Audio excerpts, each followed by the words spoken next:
Today we're going to do a little tutorial on how to enable recordings on an iPhone. So if you want to record a screen, as you can see now I record a screen from another item, and that's necessary in this case. So how to enable the real screen recording? Well, you go into settings as I did, you go down to control center. There's a control center, there we have it. And then you go down to this list here until you can find something called screen recorder. You see there, screen recorder. Click on the little plus icon, and now this thing is on screen recorder. Isn't that nice?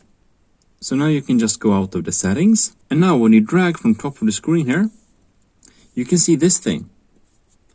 And this, my ladies and gentlemen, is the screen recorder. 3, 2, 1. And it's now recording the screen. On and off. If you want to turn the microphone on, you'll just do like that. You can see this in the top corner up here.